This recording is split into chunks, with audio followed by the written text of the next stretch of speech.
On the grandest night of the year, beneath the glittering chandeliers of the St. Regis, Grand Sean Butler was celebrated as the city's philanthropic king.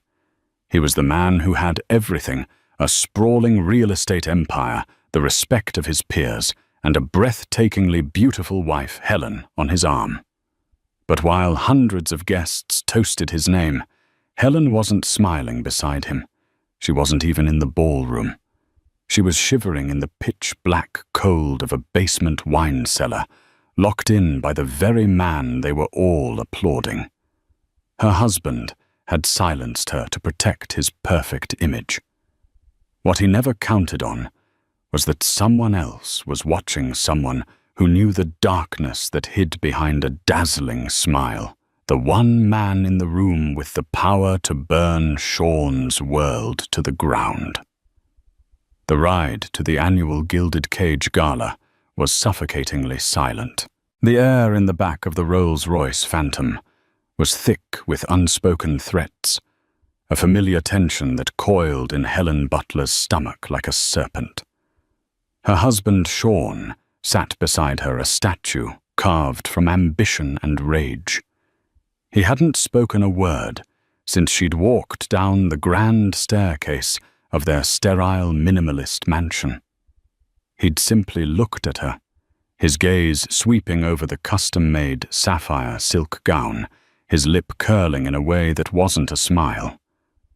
"The dress is too much," he finally said, his voice a low rumble that vibrated through the plush leather seats. He didn't look at her, instead staring out at the rain-slicked streets of downtown Chicago. Helen's hands, already clammy, tightened around her small clutch. "It's the gala, Sean. It's our gala. Everyone is dressed up." She had chosen the dress to feel strong, a sheath of armor in a vibrant, defiant blue. "It draws attention," he clipped back. "Your job is to be an elegant accessory, Helen. Not the main event. The main event is me. It's securing the final investment from Kenji Tanaka for the waterfront project. An accessory. That's all she had been for the 5 years of their marriage. A beautiful, well-educated and silent partner who looked good in photographs and could charm the wives of potential investors with her knowledge of art and literature. But beneath the surface, she was a prisoner. Her life was a meticulously curated exhibition of Sean's success, and any deviation from the script was met with cold fury. Her friends had been slowly pruned from her life, deemed unsuitable or too influential. Her access to her own family trust was managed through Sean's accountants. He had built her a gilded cage and convinced the world it was a palace. Tonight was supposed to be different. Tonight was supposed to be the end. Tucked inside her clutch beneath her phone and lipstick was a small memory card. On it were copies of the documents she had found in his private study last week, hidden inside a false-bottomed humidor. They were offshore account statements, falsified permit applications, and a detailed ledger of bribes paid to city officials for the very waterfront project he was so desperate to fund tonight. He wasn't just cutting corners. He was building his empire on a foundation of pure fraud. The discovery had been the final brutal crack in her denial. His control, his jealousy, his temper. It wasn't a flawed man's idea of protection.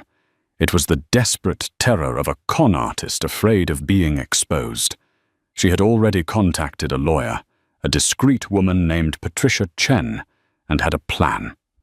After the gala, she was going to her sister's place. On Monday, they would file. "Are you listening to me?" Sean's voice snapped her back to the present. His hand shot out and gripped her wrist, his fingers digging into the delicate bones. "When we arrive, you will smile. You will talk about the foundation, about the children's wing we are funding. You will not drink more than 1 glass of champagne. And you will stay by my side. Understood?" Helen looked at his hand on her wrist, at the gold signet ring, pressing a painful indentation into her skin. She felt a surge of something hot and unfamiliar, pure, unadulterated hatred. She met his cold, grey eyes in the dim light of the car. "Let go of me, Sean." Her voice was quiet, but it held a new steel he wasn't accustomed to. He stared at her for a moment, surprised by the defiance. A flicker of something truly ugly crossed his face before he smoothed it over into his signature mask of authority. He released her wrist, leaving angry red marks behind. "Don't test me tonight, Helen. You have no idea what I'm capable of." Oh, but she did. She was just beginning to understand. The gala was being held at the half-finished penthouse level of his newest skyscraper, a cavernous space with floor-to-ceiling windows offering a panoramic, godlike view of the glittering city. The raw concrete and exposed steel were artfully draped in white silk and fairy lights, creating a dramatic contrast that the society pages would rave about. For the first hour, Helen played her part perfectly. She smiled until her cheeks ached, shook hands with politicians and tech moguls, and listened to Sean lie with practiced ease about his philanthropic passions. She felt 100 pairs of eyes on her, admiring her dress, her poise, her life. If only they knew. She saw Mr. Tanaka arrive with his entourage, a serious-looking man, whose approval Sean craved like a drug. Sean immediately pasted on his most charming smile and steered Helen toward them. "Tanaka-san, so glad you could make it. You remember my wife, Helen?" Helen inclined her head gracefully. "It's a pleasure to see you again, Mr. Tanaka." As Sean launched into his sycophantic pitch, Helen felt a wave of nausea. She couldn't do it. She couldn't stand here and be a part of this lie for one more second. She needed air. "If you'll excuse me," she murmured, placing a hand on Sean's arm. "I just need a moment." Sean's smile didn't falter, but his eyes turned to ice.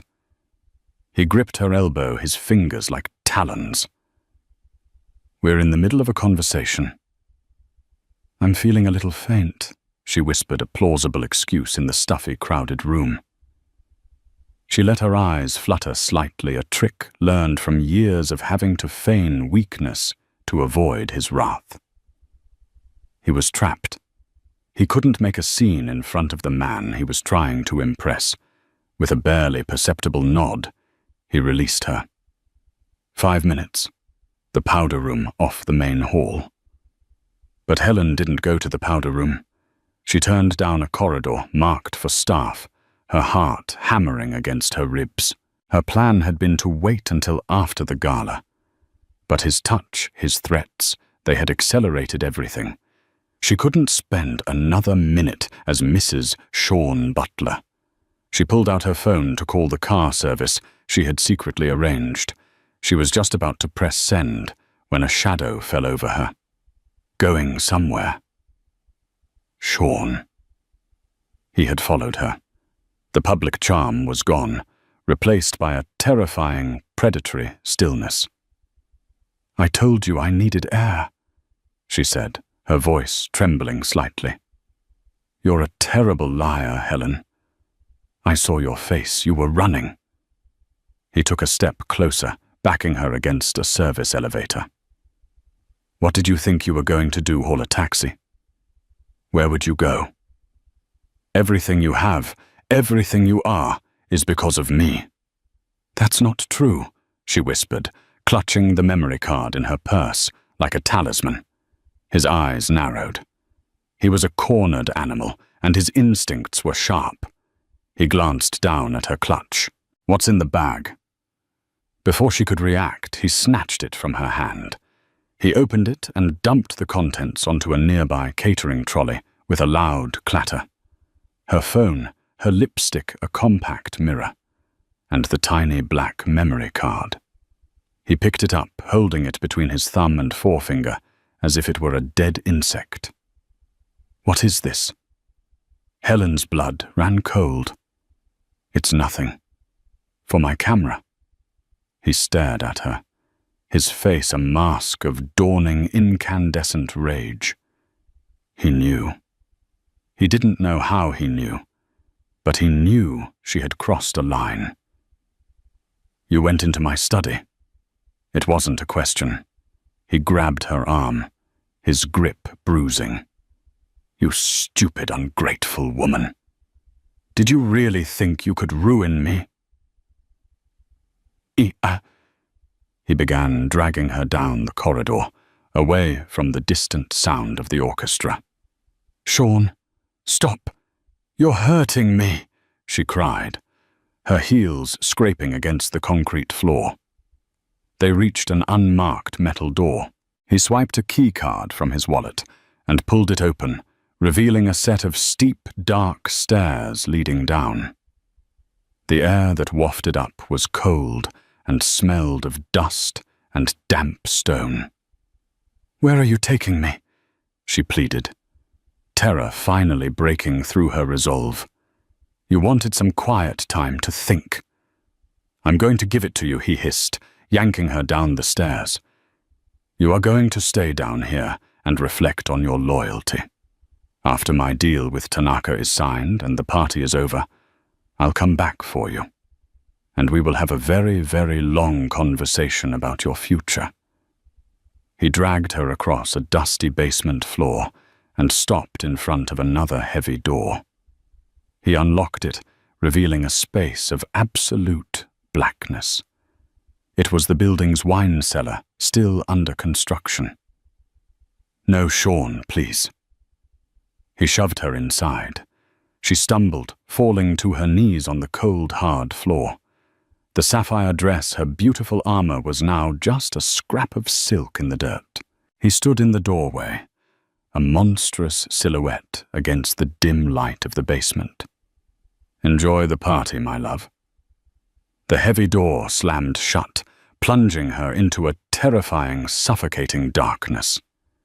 The click of the deadbolt echoed in the small space, a sound of absolute finality. She was alone, buried alive in the heart of her husband's triumph. The darkness was absolute. It was a physical presence pressing in on Helen from all sides, stealing the air from her lungs. For the first few minutes, panic was a wild animal clawing at her throat. She scrambled back to the door, her hands slapping against the cold, unyielding steel. Sean, let me out! Sean! Her voice was swallowed by the insulated walls. The only sound was the frantic, ragged rasp of her own breathing and the frantic drumming of her fists. He was gone. The music, the laughter, the life of the party upstairs, it was on another planet. She was in a tomb. Slowly, painfully, the adrenaline subsided, replaced by the biting cold of the cellar. The thin silk of her gown offered no protection against the damp chill seeping up from the concrete floor. Shivering, she pulled her knees to her chest, trying to conserve what little warmth she had. Tears of rage and terror streamed down her face, hot at first, then cold against her skin. How could she have been so stupid to think she could simply walk away? Sean had never been one to lose. He didn't just defeat his opponents, he annihilated them. And she had just declared herself his opponent. Her mind raced, replaying every moment. The memory card. He had it. He would destroy it, and with it, her only leverage. He would come back for her, as he promised, and the life he would design for her now would be infinitely worse than the gilded cage she'd known before. It would be a true prison, stripped of all illusions. Hours seemed to crawl by. In the disorienting blackness, her sense of time dissolved. She could hear the faint, deep thumping of the bass from the orchestra above, a ghostly heartbeat, reminding her of the world she was no longer a part of. With each distant thud, She pictured him. Sean working the room, his face a mask of easy charm. Sean shaking Tanaka's hand, his eyes glittering with success. Sean accepting toasts, the conquering hero. And no one, not a single person in that room of 1,000 people knew his wife was locked in the darkness beneath their feet. The thought was so grotesquely ironic, it almost made her laugh, a broken, hysterical sound that died in her throat. The fear began to curdle into something else, a slow-burning, icy rage. He had underestimated her. He saw her as a possession, a fragile doll to be put on a shelf or locked in a box. He had never not once seen the woman she was, or the woman she could become. Lying on the cold floor, stripped of everything, Helen made a vow. If she got out of this room, this wouldn't be the end. It would be the beginning. She wouldn't just leave him. She would dismantle him. She would take a sledgehammer to the fraudulent empire he was so proud of and watch it turn to dust.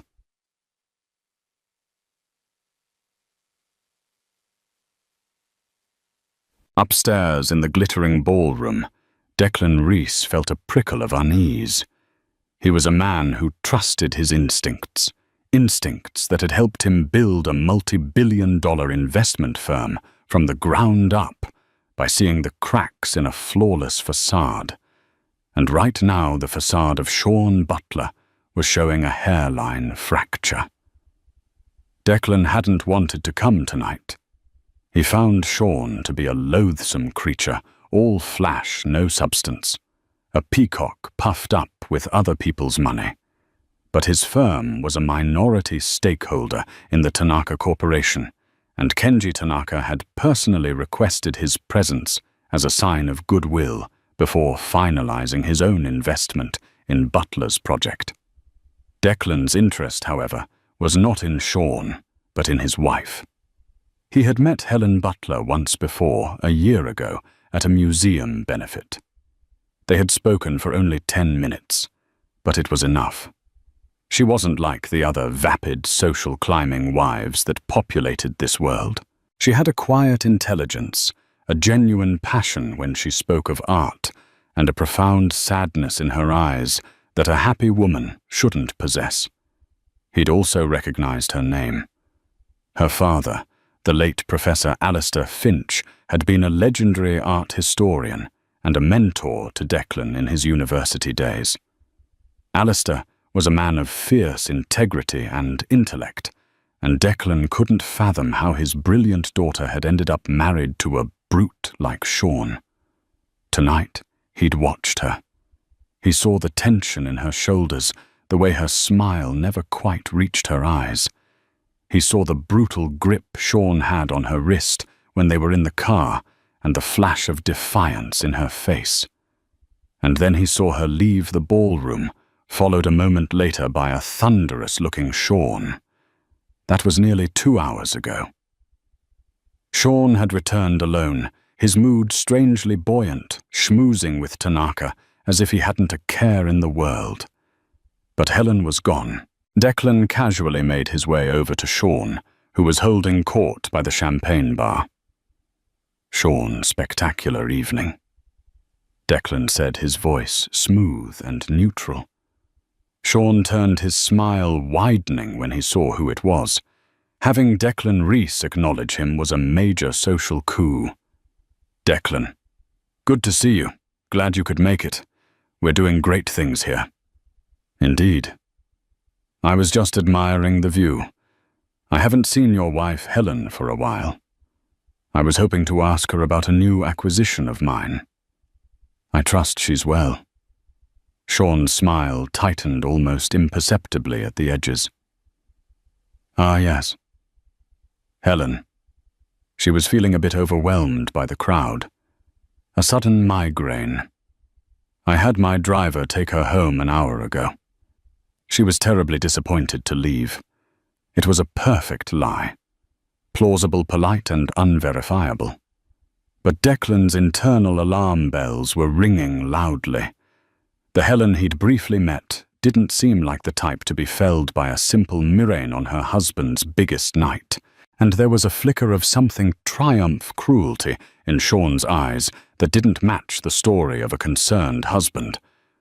Declan nodded, feigning acceptance. A shame. Please send her my best for a speedy recovery. He walked away, but he wasn't satisfied. He scanned the room, his eyes sharp and calculating. He noted Sean's security detail, their positions, their demeanor. He noted the layout of the floor, the staff corridors, the elevators. He was a man who solved problems by collecting data, and right now the data wasn't adding up. His gaze fell on the floor near the entrance to the main staff corridor. Something glinted under the lights. It was small, metallic. While others were distracted by a toast, Declan moved smoothly toward it, bending down as if to adjust his shoe. He picked it up. It was a small, exquisitely crafted lapel pin in the shape of a silver falcon, and his blood ran cold. He knew this pin. He had gifted it to Professor Alistair Finch himself 20 years ago as a token of gratitude. Alistair had told him he would give it to his daughter one day, as it was a family crest of sorts. Helen had been wearing it on the shoulder of her sapphire gown tonight. He looked from the pin in his hand toward the staff corridor. Then he looked at Sean, laughing across the room, a man celebrating a victory. Helen hadn't gone home. She was somewhere in this building, and the pin lying discarded on the floor like a breadcrumb told Declan that she hadn't left willingly. Declan Reese didn't build his empire by being impulsive. He was a strategist, a man who saw the whole board, not just the next move. Panicking or confronting Sean publicly would achieve nothing. It would give Sean the moral high ground and paint Declan as a meddling rival. No, if Helen was in trouble, he needed leverage. He needed proof. He pocketed the silver falcon pin, its sharp edges pressing into his palm. It was a tangible link, a piece of the puzzle. He discreetly approached one of the catering captains, a frazzled-looking woman with a headset. "Excuse me," he said, his voice calm and authoritative. "I seem to have misplaced my phone. I believe I may have left it downstairs when I came up through the service entrance. Would you mind letting me have a look?" He flashed a disarming smile. "I'm a bit lost without it." The woman, flustered at being addressed by a man of Declan's stature, fumbled with her own keycard. "Of course, Mr. Reese. The service elevator is just down this hall, but the basement is mostly storage and construction. I'm sure it's just sitting on a crate somewhere. I won't be a moment." She swiped her card, and the elevator doors slid open. "It's level B1, sir. Just let me know if you need anything." "Thank you." The doors closed, and Declan was alone. The descent was swift. The polished glamour of the penthouse Gala gave way to the stark industrial reality of the building's skeleton. The elevator opened onto a cavernous, dimly lit concrete basement. The air was cool and smelled of wet cement and sawdust. A labyrinth of corridors stretched out, lined with stacked drywall pallets of tiles and plumbing fixtures. The distant thump of the music was more pronounced here, a muffled, ghostly rhythm. Where would a man like Sean hide his wife? Not somewhere obvious. Somewhere secure. Somewhere out of the way. Declan started walking his expensive leather shoes, silent on the dusty floor. He followed the main corridor, his eyes scanning for anything out of place. He passed storage rooms, electrical panels and utility closets. Everything was locked. He thought about the falcon pin. It was found near the staff corridor entrance upstairs. Sean must have been dragging her. She must have tried to fight back, to leave a sign. It was a deliberate act of a desperate, intelligent woman. He reached the end of the main passage, which branched into two smaller corridors. One led to the parking garage ramp. The other was a dead end terminating at a single heavy-duty steel door. It looked different from the others, newer, more fortified with a high-security digital and key lock. It was the kind of door one would install for a vault or a wine cellar. He approached the door and listened. Nothing. He pressed his ear against the cold steel. For a moment, there was only silence. Then he heard it, a faint, rhythmic scratching sound. It was soft, almost imperceptible, but it was there. Someone was inside. He examined the lock. It was a complex system. He couldn't force it without creating a massive disturbance. He needed a key card. Sean's key card. Confrontation was now the only option, but it had to be on his terms. He took out his phone and sent a quick encrypted text to his personal security chief, a former Mossad agent named Ben. The message was simple: Butler Tower. Basement level. Possible hostage situation. Await my signal. Silent entry protocol. Then he went back upstairs. He re-entered the party with a placid expression, a wolf in sheep's clothing. The gala was in full swing. He saw Sean accepting congratulations from the mayor. Mr. Tanaka was at his side, looking pleased. The deal was likely done. Sean was at the absolute peak of his triumph. It was the perfect moment to shatter it. Declan intercepted a waiter and took 2 glasses of champagne. He walked directly toward Sean. Sean, a word, Declan said, his voice cutting through the chatter. Sean turned a smug, proprietary look on his face. Declan, enjoying the party? I trust you heard the good news. Tanaka is in. The waterfront is a go. Excellent news, Declan said, handing him a glass of champagne. To your success. Sean preened, raising his glass. To success. They both took a sip. As Sean lowered his glass, Declan leaned in closer, his voice dropping to a conspiratorial whisper that only Sean could hear. I have a question for you, Sean. It's about your wine cellar. Sean's smile froze on his face. The color drained from it in an instant. It was a subtle shift, but to a predator like Declan, it was a massive tell. I don't know what you're talking about. Oh, I think you do. Declan continued, his voice still a silken whisper, though now laced with ice. The one in the basement. The one with the very secure lock. I'm concerned about the acoustics. I was wondering if you could hear a woman screaming from inside it. Sean's glass trembled in his hand. You're insane. Am I? Declan opened his own hand. Resting in his palm was the silver falcon pin. Helen dropped this. A lovely piece. A family heirloom, I believe. Her father gave it to me for safekeeping years ago. The lie was seamless, designed to inflict maximum psychological damage. Sean stared at the pin, and in his eyes Declan saw it all: rage, panic, and the dawning horror of being caught. I am going to walk over to Mr. Tanaka and the mayor right now, Declan said, his voice deadly calm. And I am going to tell them that you have your wife locked in the basement. I'll let them decide what to do with that information. Or you can give me the key card to that door, and we can handle this quietly. Your choice. You have 10 seconds. Sean was trapped. A public accusation from Declan Reese would be catastrophic, deal or no deal. It would trigger an investigation, and his entire house of cards would come tumbling down. He stared at Declan with pure, undiluted hatred. But he was above all a pragmatist.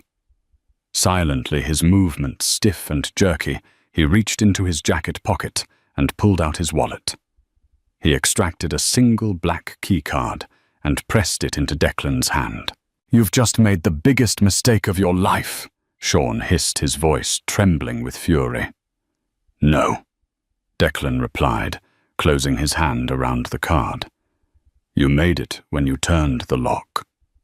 Declan turned and walked away without a backward glance. He sent another text to Ben's signal. B1, North Corridor. Stand by. He took the service elevator back down to the silent concrete tomb. This time, as he walked toward the steel door, he felt no hesitation. He swiped the card. The digital lock beeped and flashed green. He turned the heavy deadbolt. He pulled the door open. The scratching sound stopped. From the depths of the suffocating blackness, a figure slowly rose. Helen stood there blinking against the sudden dim light from the hallway. Her sapphire gown was stained with dust. Her hair was a mess, and tear tracks marked her beautiful face. But her eyes were not the eyes of a victim. They were blazing with a cold-hard fire. She saw Declan, and a flicker of confusion crossed her face. "Mr. Reese," she whispered, her voice hoarse. "Helen," he said softly. "It's all right. I'm here. Let's get you out of here." He extended a hand. After a moment's hesitation, she took it. Her hand was freezing cold, but her grip was surprisingly strong. As she stepped out of the darkness and into the light, she did not look back. Declan didn't lead Helen back towards the Gala. He led her in the opposite direction toward the parking garage ramp. As they emerged into the cavernous, empty garage, a black, unassuming sedan detached itself from the shadows and glided to a stop before them. The back door opened. Ben Declan's head of security was at the wheel, his face impassive. "Get in," Declan said gently. "You're safe now." Helen slid into the plush leather interior, a space of warmth and quiet after the freezing cellar. Declan followed, closing the door behind him. The car pulled away smoothly, ascending the ramp and merging into the late-night Chicago traffic. The Butler Tower, a monument to Sean's ego, shrank in the rear-view mirror. For a long time, neither of them spoke. Helen simply stared out the window, watching the city lights blur past. She was wrapped in a cashmere blanket Ben had produced from the front seat, a cup of hot tea warming her icy hands. The shock was beginning to wear off, leaving behind a profound, bone-deep exhaustion and a trembling that she couldn't control. Declan gave her the space she needed. He didn't pepper her with questions or offer platitudes. He simply sat in the quiet presence of her survival, a silent guardian. Finally, in a small, raw voice, she spoke. "How did you know?" Declan looked at her, his expression serious. He reached into his pocket and pulled out the silver falcon pin, placing it in her open palm. Her fingers closed around it, a wave of emotion washing over her. "My father's pin. I tried to drop it. I didn't know if anyone would even see it, let alone understand." "Your father was my professor," Declan said quietly. "Alistair Finch. He was my mentor at Cambridge. He spoke of you often. He was immensely proud of your sharp mind and your eye for detail. When I saw the pin, I knew something was wrong. Alistair's daughter wouldn't be careless with something so precious." Helen stared at him, stunned. This enigmatic billionaire, this rival of her husband's, was connected to her past, to the father she still missed every day. It was an impossible coincidence, a lifeline thrown from a world she thought she had lost forever. "He thought the world of you," Declan continued. "He would be incandescent with rage if he knew what that man did to you tonight." The mention of her father's protective anger broke something in her. A single tear escaped and traced a path through the grime on her cheek. "He would," she whispered. "Sean, he found out I was planning to leave him. I found evidence, Mr. Reese, evidence of everything. Bribery, fraud. The entire waterfront project is built on lies. He locked me in there to silence me. "Call me Declan," he said softly, "and I believe you." I've suspected for years that Butler's success was hollow. The numbers never added up. He expands too fast, takes on too much leverage. It's the behavior of a gambler, not a builder. They drove to a discreet 5-star hotel where Declan kept a permanent residence. He didn't take her to a suite, but to a private wing secured by his own team. It was a latent, opulent sanctuary, a world away from the violence and fear of the past few hours. A female member of Declan's staff was waiting with a change of clothes, toiletries, and a gentle professional demeanor. An hour later, Helen emerged from a hot shower, dressed in a simple silk blouse and soft trousers. The grime was washed away, but the chill remained deep within her. She found Declan in a large, quiet study, a fire crackling in the hearth. He had a glass of whiskey in his hand and a look of deep contemplation on his face. "Sean will have my memory card by now," Helen said, her voice stronger. "He'll destroy it. It will be my word against his. And he is the king of Chicago." "Evidence can be recreated," Declan said, turning to face her. "He may destroy the card, but he can't destroy the electronic trail. The bank transfers the shell corporations, the falsified emails. It's all there if you know where to look. And I have people who are very, very good at looking." Helen walked further into the room. The vow she had made to herself in that dark cellar returned to her no longer a desperate fantasy, but a tangible possibility. "I don't just want to leave him, Declan," she said, her voice low and intense. "I don't want to just disappear and let him continue. He tried to bury me. I want to see his entire world turned to ash." Declan studied her. He saw the fire from the cellar was still there, burning brighter than ever. He saw the intelligence her father had spoken of, now sharpened into a weapon. He saw a woman who had been pushed past her breaking point and had come back stronger, harder. "Good," he said with a slow nod. "Because Sean Butler is a cancer. And the only way to deal with cancer is to cut it out completely." He took a sip of his whiskey. He made 2 mistakes tonight. The first was underestimating his wife. The second was making an enemy of me. A new dynamic was being forged in the firelight of that study. It was not the story of a damsel in distress and her white knight. It was the formation of a powerful, strategic alliance. Helen had the insider knowledge, the specific details of Sean's crimes. Declan had the resources, the power, and the ruthlessness to act on that knowledge. "He has a painting," Helen said, suddenly her mind already working, piecing things together. "A dagger. Dancer at the bar. He used it as collateral for a massive bridge loan to get the waterfront project started. He boasts about it constantly. It's his prized possession." Declan raised an eyebrow. "I know the painting.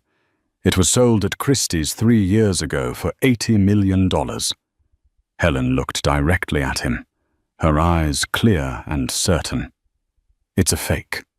A forgery. It's the best I've ever seen, but it's a fake. My father taught me how to spot them. The canvas weave is wrong for the period. The cobalt blue pigment has trace elements that weren't available until the 1950s.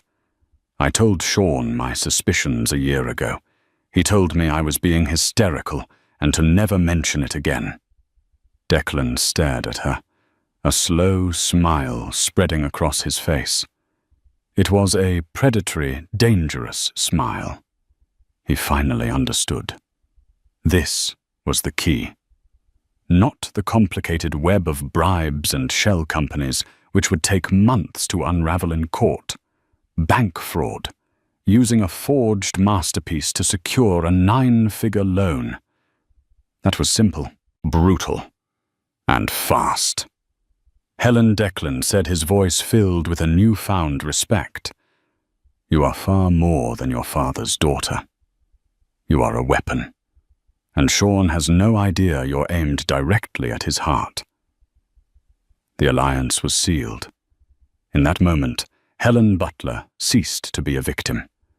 She became the architect of her husband's destruction. The next morning, the city was buzzing.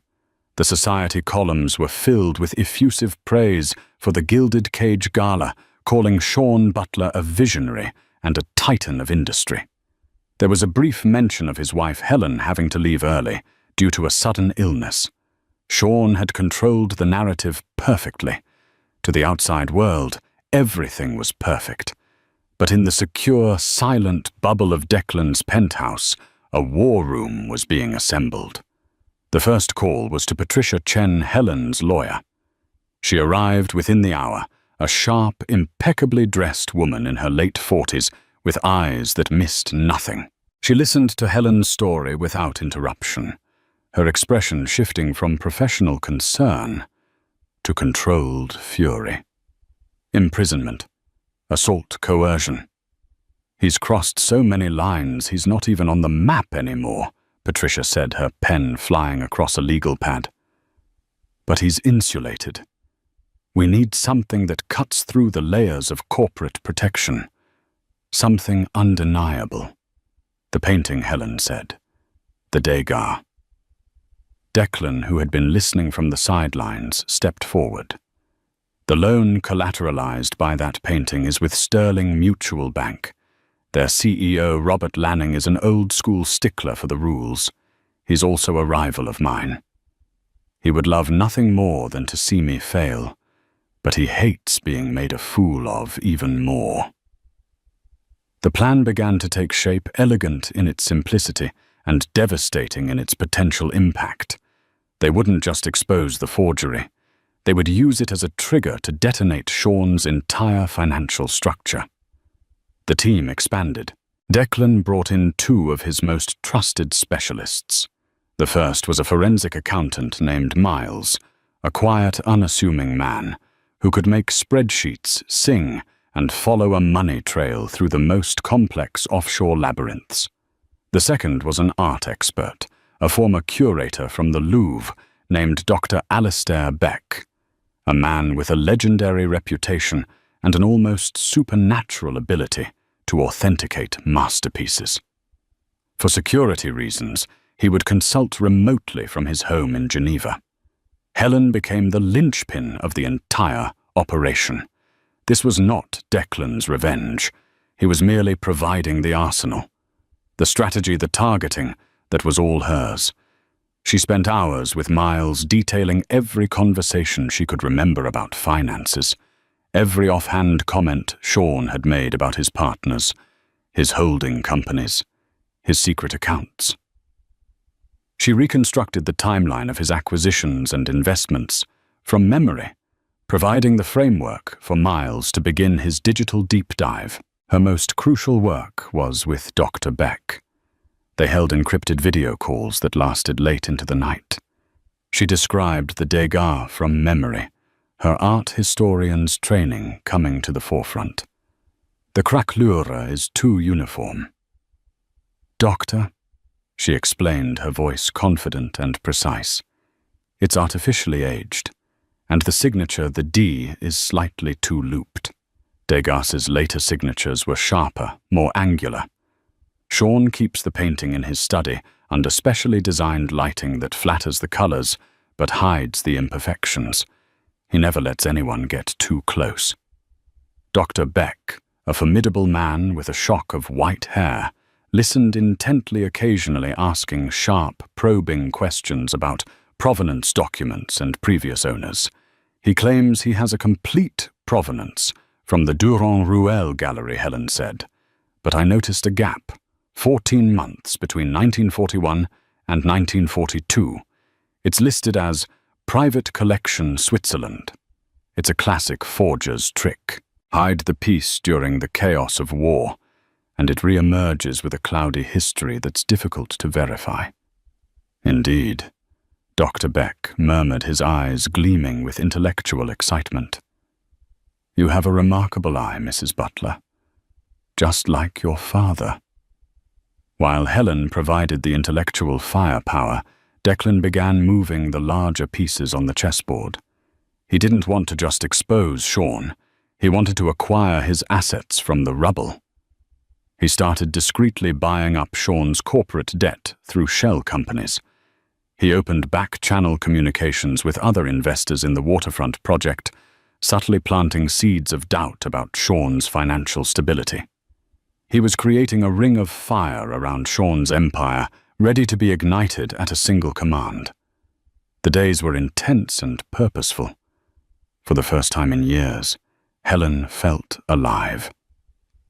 The fear that had been her constant companion was replaced by a cold, clear focus. She was no longer Sean's accessory. She was his adversary. She ate, slept, and breathed his downfall. One evening, as she was poring over digital scans of pigment samples Dr. Beck had sourced, Declan entered the study with 2 glasses of wine. You should take a break, he said, his voice softer than she was used to hearing. She looked up, rubbing her tired eyes. I can't. We're close. Dr. Beck found a record of a master forger, a man named Jean-Paul Dubois, who was operating out of Switzerland during the war. He specialized in impressionists. It all fits. Declan handed her the glass. It will still be there in the morning. Patricia has drawn up the official whistleblower complaint for the SEC. Miles has traced the wire transfers for the bribes to 3 offshore accounts. Dr. Beck is preparing his official report on the likely forgery of the Degas. All the pieces are in place, Helen. Thanks to you. She took a sip of the wine, its rich flavor a welcome sensation. He thinks I'm at a spa in Arizona. That's what he's told everyone, that I had a nervous breakdown after the gala and needed to recover. Let him think that Declan said his gaze steady. Let him feel safe in his lies. The lion is most vulnerable when it's sleeping in its own den. Helen looked around the study at the charts on the wall, the open laptops, the legal documents stacked neatly on the table. This was her new reality. A world of strategy and consequence, a world where her knowledge was her power. Thank you, Declan, she said, her voice quiet but sincere. You didn't have to do any of this. Yes, I did, he replied simply. Your father taught me that men like Sean Butler, men who build their thrones on deceit and cruelty, cannot be allowed to stand. It's not just about business. It's about balance. They stood in comfortable silence for a moment, the unspoken trauma of the gala hanging between them, but also the shared purpose of the coming storm. The net had been woven its threads, a complex mixture of financial forensics art history and a burning desire for justice. All that was left was to pull it tight. The stage for Sean's downfall was set for the following Tuesday, exactly 1 week after the gala. The event was the quarterly board meeting of Butler Holdings, held in the company's opulent 50th floor boardroom. It was Sean's temple, a space designed to project power and invincibility, with a single massive mahogany table and panoramic views of the city he believed he owned. The plan was a multi-pronged, synchronized assault. At 9:00 a.m., as Sean was preparing for his meeting, Patricia Chen would file her comprehensive report with the Securities and Exchange Commission, detailing the bribery and fraud, with Miles's forensic accounting as irrefutable proof. At 9:05 a.m., Dr. Alistair Beck's explosive report on the Degas forgery, co-signed by 2 other leading art authenticators, would be delivered via secured courier to Robert Lanning, the CEO of Sterling Mutual Bank. At 9:10 a.m., an award-winning investigative journalist from the Wall Street Journal, with whom Declan had a long-standing relationship built on trusted leaks, would publish a meticulously detailed exposé on Sean's fraudulent practices, citing anonymous but high-level sources. The final and most crucial piece of the plan was Helen herself. That morning, she stood before a mirror in Declan's penthouse. She was not dressed in the soft, elegant clothes she had worn for the past week. She was wearing a sharply tailored dark grey power suit, her hair pulled back in a severe professional style. Her face was pale, but her eyes were like granite. She was no longer Helen Butler, the victim. She was Helen Finch, her father's daughter, an avenging angel in bespoke tailoring. Declan entered the room holding a tablet. "It's time. The article just went live." Helen took a deep breath. "Let's begin." In the Butler Holdings boardroom, Sean was at his most arrogant. He was basking in the glow of the Tanaka deal, his board members hanging on his every word as he outlined his vision for the company's future. His phone and the phones of his board members had been placed in a basket at the entrance to ensure no interruptions, a standard procedure that would today prove to be his undoing. At precisely 9:15 a.m., the double doors to the boardroom swung open. Sean looked up, his face contorting in annoyance. "I said no interruptions." His personal assistant stood there, pale and trembling. "Sir, you have visitors." "They insist." Through the doors walked two men in dark suits, their faces grim and official. They flashed their badges. "SEC Enforcement Division."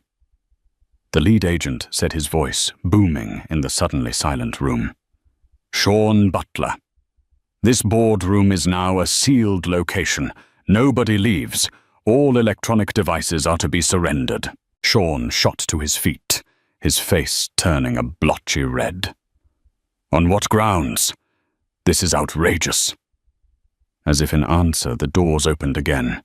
This time, it was Robert Lanning from the bank, flanked by his legal team.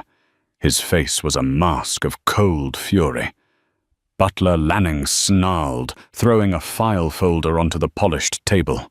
It skidded to a stop in front of Sean. "My bank is officially calling in your $200 million loan, effective immediately due to fraudulent misrepresentation of collateral. You have 24 hours to produce the funds, or we begin asset seizure." Sean was reeling, utterly blindsided. SEC. The bank.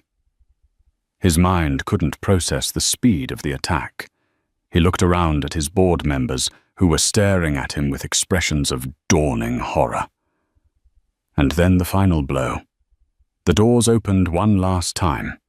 Helen walked in. She moved with a calm, deliberate grace, her heels clicking purposefully on the marble floor. She didn't look like a woman who had just returned from a spa retreat for a nervous breakdown. She looked like a general taking the field of battle. Declan Reese walked in behind her, not as a savior, but as a silent, powerful ally.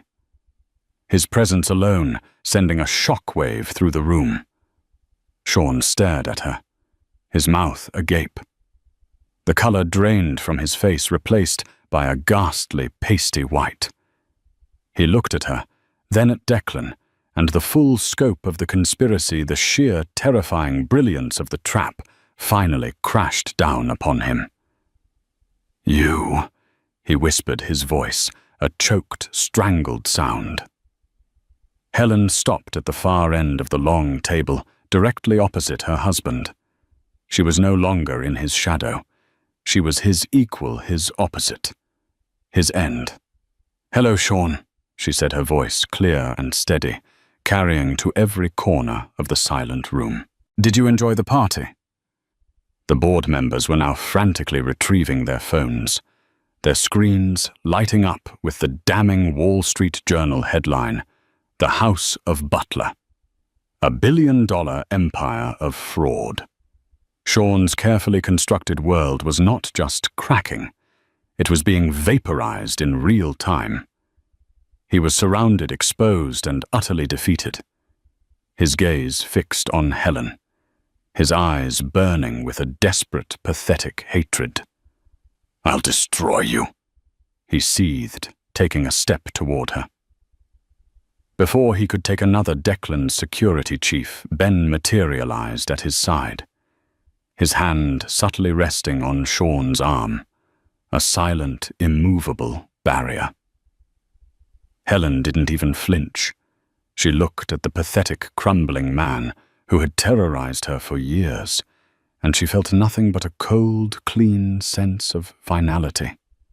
"No, Sean," she said, her voice echoing with the authority she had just reclaimed. "You're wrong. You see, you can't destroy something that's already been burned to the ground and rebuilt itself from the ashes. I know what that's like. And now so will you." She turned her back on him, a final, symbolic act of dismissal. She had faced her monster, and she had not just won. She had annihilated him. The aftermath was a swift and brutal corporate execution. With the SEC freezing his assets and the bank seizing the collateral on his fraudulent loan, Sean Butler's empire imploded with astonishing speed. The waterfront project collapsed, taking his network of corrupt city officials with it. His board members resigned en masse, scrambling to distance themselves from the ensuing scandal. By the end of the week, Butler Holdings was a hollowed-out shell, picked apart by creditors and federal investigators. Sean himself was arrested, led out of his sterile mansion in handcuffs, a final humiliating image splashed across every news outlet. The charges were extensive: bank fraud, wire fraud, conspiracy bribery. The man who had locked his wife in a dark room to protect his reputation now found himself in a far smaller, colder cell, his name forever synonymous with disgrace. Helen watched it all unfold from a distance. She didn't revel in his suffering. Her victory wasn't about vengeance, it was about reclamation. She had reclaimed her name, her freedom, and her voice. She filed for divorce, the proceedings of which were swift and uncontested. She relinquished any claim to his fraudulent fortune, wanting nothing that was tainted by his lies. She had her own family trust, which Patricia Chen helped her place under her sole ironclad control.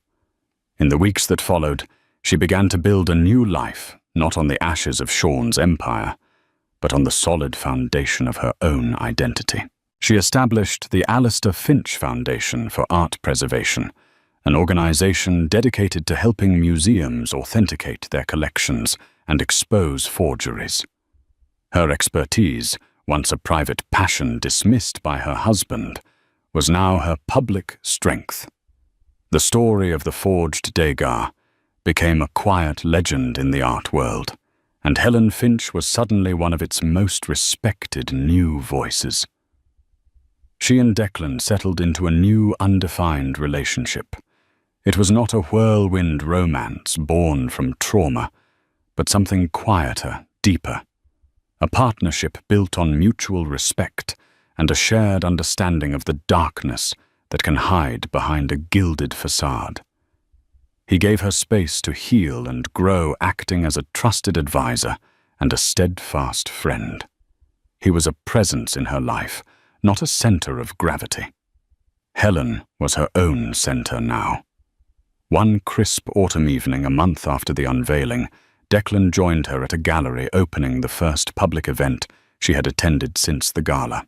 She was surrounded by people who were listening to her, not because she was a billionaire's wife, but because of what she had to say.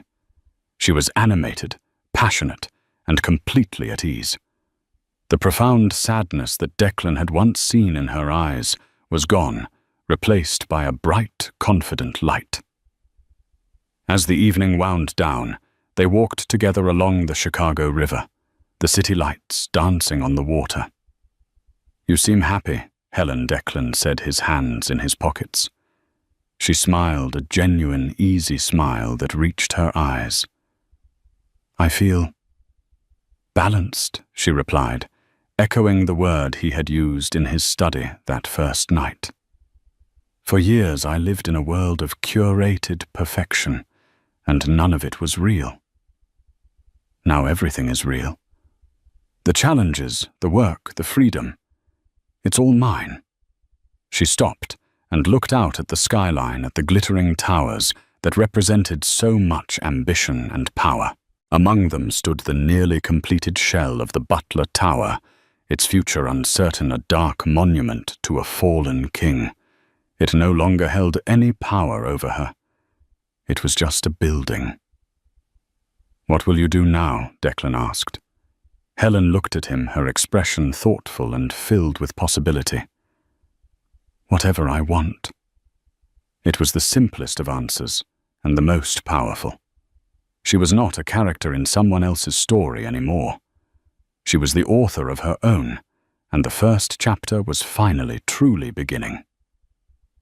The story of Helen Butler is a stark reminder that the most opulent cages are still cages. It's a testament to the fact that true strength isn't about the power you marry into, but the power you find within yourself when everything is stripped away. She was buried in darkness, but instead of being extinguished, she learned to create her own light. Her journey from a silent victim to the architect of justice shows that the most formidable weapon against a bully is a sharp mind and an unbreakable will.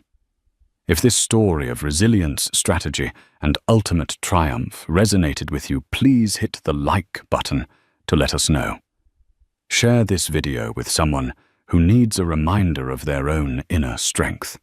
And don't forget to subscribe to our channel for more real-life dramas where the silenced find their voice and the powerful finally face their reckoning. Thank you for listening. The scent of betrayal is sharper than any perfume. For Amelia, it smelled like her husband's expensive Tom Ford cologne, mingled with the cheap cherry blossom perfume her cousin always wore. It was a scent she discovered in her own bed, on sheets she had picked out in the multi-million-dollar penthouse that was supposed to be their sanctuary. She was 6 months pregnant with their miracle baby, the one they had prayed for, cried for, and celebrated. But as she stood in the doorway, the illusion of her perfect life shattered into a million pieces. He wasn't just a cheat. He was a monster. And she didn't just walk away. She vanished, leaving behind nothing but a ghost and a promise of silent revenge. Amelia lived a life most people only read about in glossy magazines. Her husband, Julian Croft, was a titan of industry, a man whose name was synonymous with success in the cutthroat world of international finance. Their home was a sprawling penthouse on the 80th floor of the iconic 157 building in New York City, a glass palace with panoramic views of Central Park that stretched to the horizon. Every morning, she woke up in a bed with sheets of the finest Egyptian cotton, the city's golden hour light filtering through floor-to-ceiling windows, illuminating a life meticulously curated for perfection. Julian was charming, devastatingly handsome, and outwardly utterly devoted to her. He showered her with gifts, a vintage Cartier watch, 1 week a surprise trip to the Amalfi Coast the next. He would whisper sweet nothings in her ear, his voice a low, reassuring rumble that always made her feel safe. He called her his North Star, the anchor in his tumultuous world. They were the golden couple, the envy of their elite social circle. Their joy had reached its zenith 6 months ago, when after years of heartbreaking fertility struggles, Amelia discovered she was pregnant. It was a miracle, a precious gift they had both ardently wished for. Julian seemed overjoyed. He had the nursery designed by a famed interior decorator, filled with handcrafted wooden toys and clothes from Bon Point. He would often kneel, pressing his ear to her burgeoning belly, speaking to their unborn son, promising him the world. To Amelia, these moments were proof of their unshakable bond. Her cousin Isabella had been a constant presence in their lives. After a string of bad luck, a lost job, a broken lease, Amelia had persuaded a hesitant Julian to let Isabella stay with them just for a few weeks, until she got back on her feet. Isabella was the wild one, a stark contrast to Amelia's composed grace. Where Amelia was classic Chanel, Isabella was fast fashion and fleeting trends. She was always a little too loud, her laughter a little too forced, her compliments for Julian a little too effusive. Amelia, ever the trusting and kind-hearted soul, dismissed her own fleeting moments of unease. She told herself she was being overly sensitive, perhaps due to the pregnancy hormones. When Isabella would accidentally walk into their bedroom while Julian was dressing or laugh a little too long at his jokes, Amelia would bite back the flicker of irritation. She was family after all, and family in Amelia's world was everything. The day it all came crashing down was a Tuesday. It was their 3rd wedding anniversary. Julian had told her he had an early, unavoidable meeting with international investors, but had promised a lavish dinner at Per Se that evening to celebrate. He'd kissed her goodbye, his hand lingering on her belly, a picture of doting husband and father-to-be. Amelia had a routine prenatal checkup that morning. The doctor's visit was perfect. Their baby boy was healthy and strong. Floating on a cloud of maternal bliss, she decided to surprise Julian at his office with his favorite lunch, a lobster roll from the little place he loved in Soho. She wanted to see the look on his face to share her joy. But when she arrived at Croft Holdings, a gleaming tower of steel and glass in the heart of the financial district, his longtime assistant, a stern but loyal woman named Margaret, looked flustered. "Mrs. Croft, I wasn't expecting you," Margaret stammered, her eyes darting nervously towards the elevator. "Mr. Croft is in a very important meeting. He left strict instructions not to be disturbed." "Oh, it's all right, Margaret," Amelia said with a warm smile, holding up the takeout bag. "I won't be a moment. I just wanted to drop this off for him. He's been working so hard. Perhaps I can take it to him." Margaret offered a bead of sweat on her temple. Amelia's brow furrowed slightly. Margaret's behavior was uncharacteristically odd. "No, it's fine. I'll just leave it on his desk. He won't even know I was here." Brushing past the flustered assistant, Amelia took the private elevator to the top floor, a keycard Julian had given her, granting her exclusive access. The doors opened to a silent, opulent reception area that led to his private office.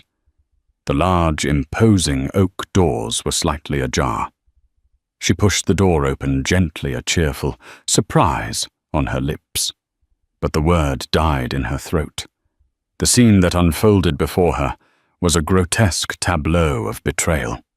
The lobster roll fell from her hand, its contents spilling onto the plush, cream-colored carpet.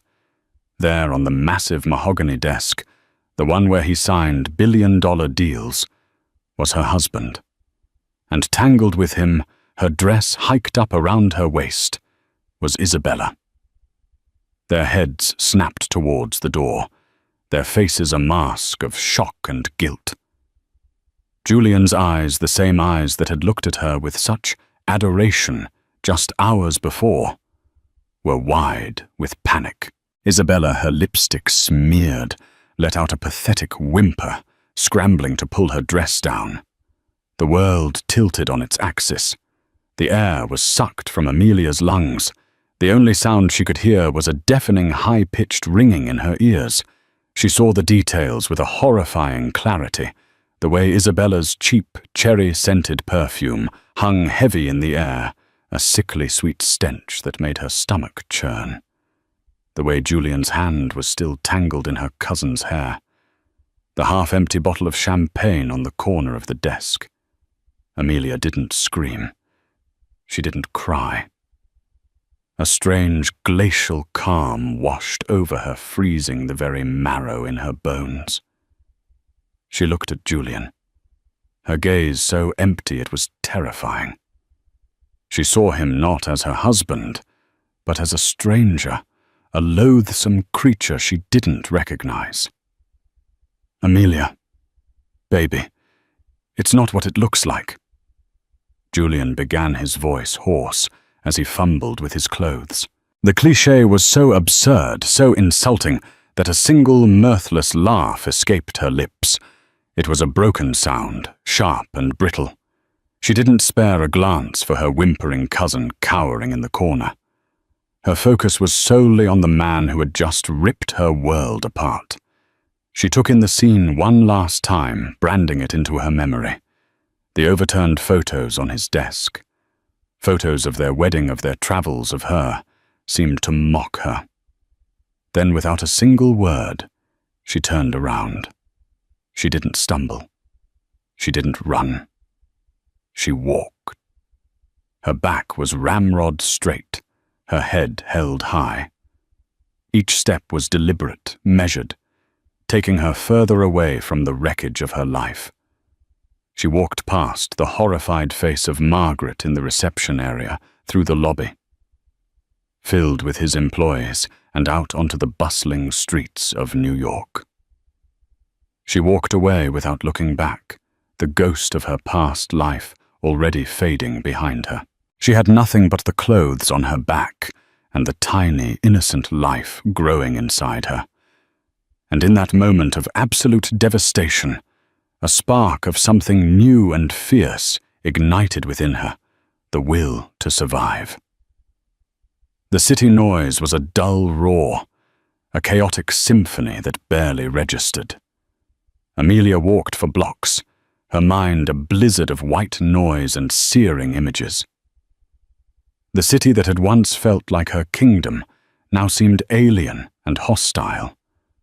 Every smiling couple, every advertisement for a happy family was a fresh stab to her heart.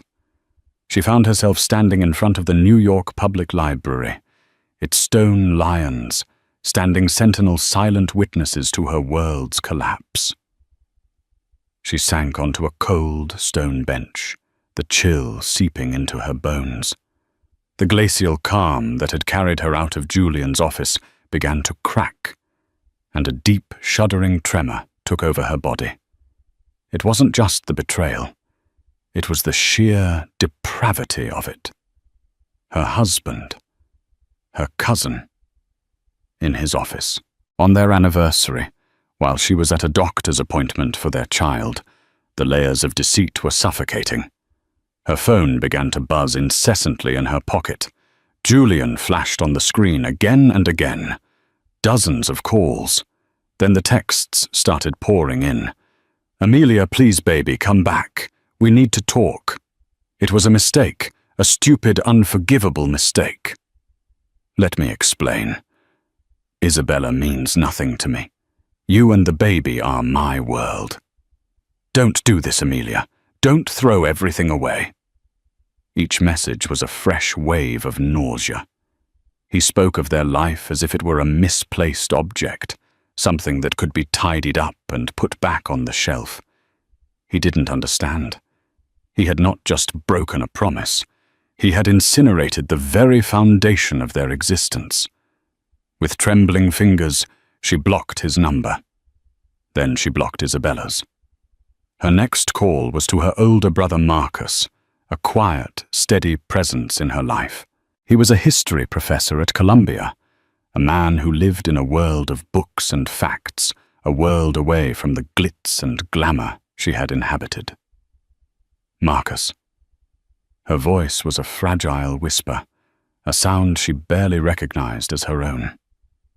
"Amy, what's wrong? You sound terrible." The dam broke. Sobs racked her body, great gulping breaths of grief and rage. Between broken sentences, she managed to tell him everything. Marcus listened patiently, his silence a comforting balm. There was no judgment, no "I told you so," though he had never been Julian's biggest fan, always finding him a little too polished, a little too smooth. "Where are you, Amy?" he asked, his voice firm, grounding her. "The library on Fifth Avenue. Don't move. I'll be there in 20 minutes. True to his word, Marcus arrived, his familiar, slightly rumpled figure a beacon of safety.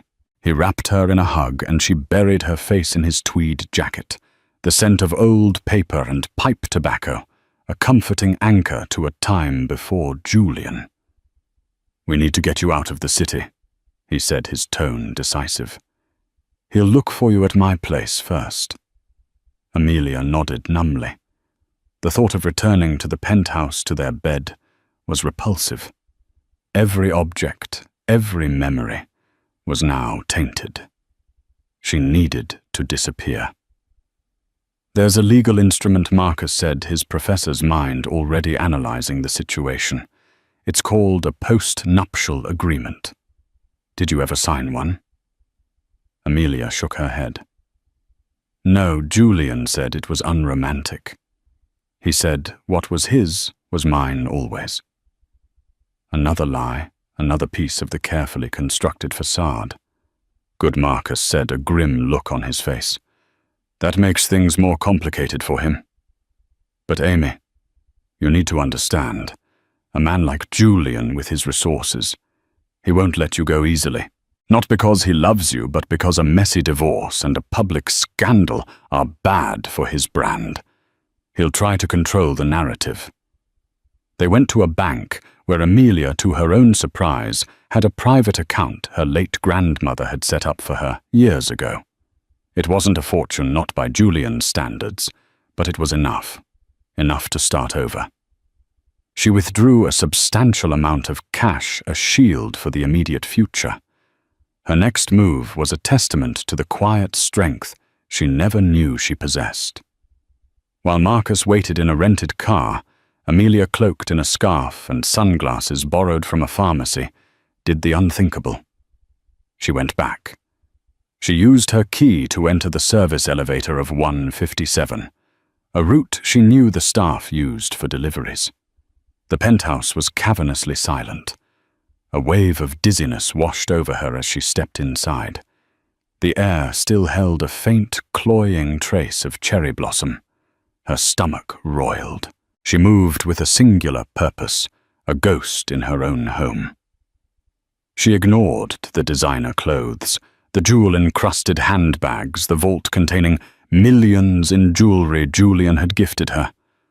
All of it felt like payment for a service, not tokens of love. They were shackles, and she was shedding them. She went to her grandmother's antique jewelry box, a simple, velvet-lined chest. Inside, she took out the pieces that truly mattered, a string of pearls her grandfather had given her grandmother, a sapphire ring that was a family heirloom. These were her history, her lineage untainted by Julian's money. Her final stop was the nursery. She stood in the doorway, her hand protectively on her belly. The soft, neutral colors, the little rocking horse, the mobile of smiling stars, it was a room full of promises now broken. Tears streamed down her face, silent and hot. She allowed herself this one moment of pure, unadulterated grief for the future that had been stolen. Then she took a deep breath, steeling her resolve. She pulled out her phone and took several clear, detailed photos of the room, of every toy, every book, every tiny pair of shoes. It was evidence. Evidence of his supposed devotion. Evidence of the child he had claimed to want so desperately. As she turned to leave, she saw it on the floor, partially kicked under the dresser. A man's silver cufflink, engraved with the initials J.C. It must have fallen off in his haste to get dressed that morning. She picked it up, its cold weight, a solid thing in her palm. It felt symbolic. He was careless. He was arrogant. And his arrogance would be his downfall. She walked out of the penthouse for the last time, leaving the keycard on the marble countertop. She left behind the diamonds, the couture, the art on the walls. She walked away from the life of Amelia Croft.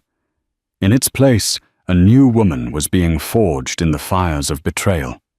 A woman with nothing to lose and a son to protect. The disappearing act was complete.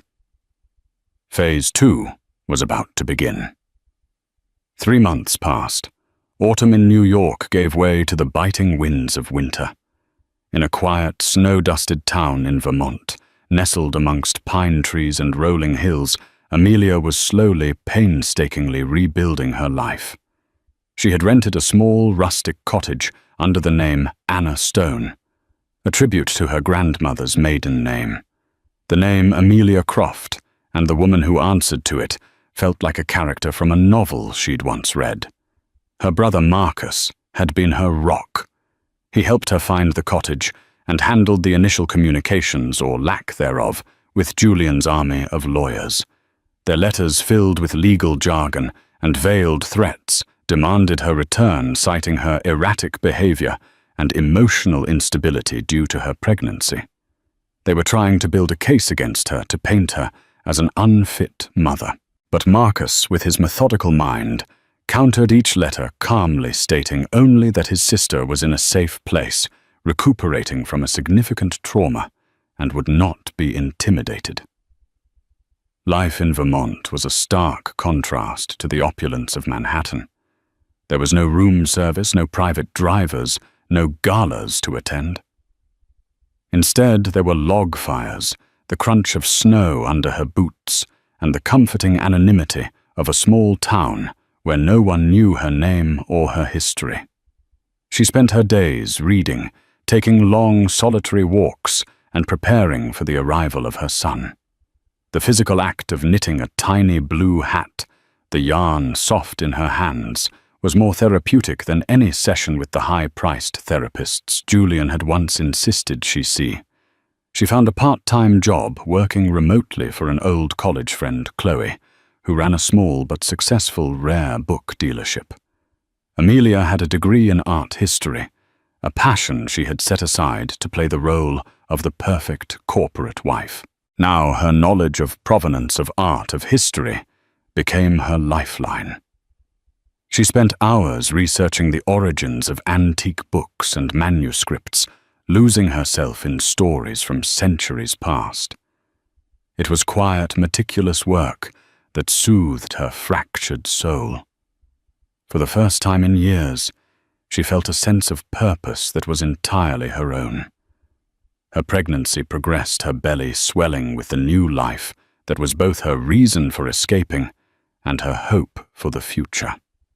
She found a local doctor, a kind, middle-aged woman named Dr. Albright, who listened with gentle empathy as Amelia gave her a heavily redacted version of her story. Meanwhile, back in New York, Julian's world was beginning to show cracks around the edges. He had successfully managed to keep the incident out of the tabloids, thanks to a small fortune paid in hush money to a few key office staff, and a carefully crafted story about Amelia needing rest at an exclusive wellness retreat in Switzerland. Isabella had been sent away, packed off to a job in London, conveniently removing her from the picture. But the silence from Amelia was unnerving him. He had expected tears, screaming matches, dramatic scenes. He had expected to be able to use his charm, his money, to smooth things over as he always had. Her complete and total disappearance was a move he hadn't anticipated. It was a rejection, not just of him, but of the power and control he wielded. He hired a team of the best private investigators money could buy. They were discreet, thorough, and utterly ruthless. They scoured flight manifests, tracked credit card usage, and interviewed her estranged friends. But Amelia had been clever. She had paid for everything in cash, created a new identity, and communicated with no one from her past, except Marcus, who used encrypted messaging apps. She had vanished into thin air. The strain was beginning to show. Julian became short-tempered at work. His legendary focus faltered. A major acquisition, he was spearheading a deal with a Japanese tech firm called Hoshino Dynamics, began to face unexpected hurdles. The normally meticulous Julian was missing details, his mind clearly elsewhere. His investors, the lifeblood of his empire, were starting to murmur. The king was distracted, and the sharks were circling. One evening, as Amelia was cataloguing a 19th-century edition of Jane Eyre for Chloe's dealership, she stumbled upon something. Tucked within the pages was an old, faded letter. It wasn't part of the book's known history.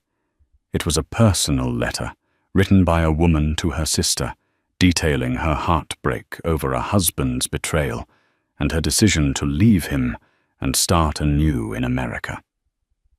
The parallels were so striking, so poignant, that Amelia felt a shiver run down her spine. The woman wrote of her fear, but also of a burgeoning sense of freedom, of becoming the author of my own tale. The words resonated deep within Amelia. She was no longer just a victim of Julian's story. She was the author of her own. This realization settled in her, a quiet but powerful shift. She was not just hiding. She was growing. A few days later, a package arrived from Marcus. Inside, amongst some books and supplies, was a small, unmarked envelope. Her brother's note simply said, "I think you should see this." Amelia's heart hammered against her ribs as she opened it. Inside were several photographs, grainy, but clear, taken from a distance. They were of Julian. He was leaving a high-end restaurant in Manhattan. But he wasn't alone. On his arm, looking possessively at him, was a woman Amelia had never seen before. She was impossibly chic, with sharp, intelligent eyes and an air of formidable power. The accompanying note from Marcus's contact read, "Julian Croft with Reina Hoshino, CEO of Hoshino Dynamics. The deal is rumored to be in trouble. Looks like he's trying a different kind of negotiation."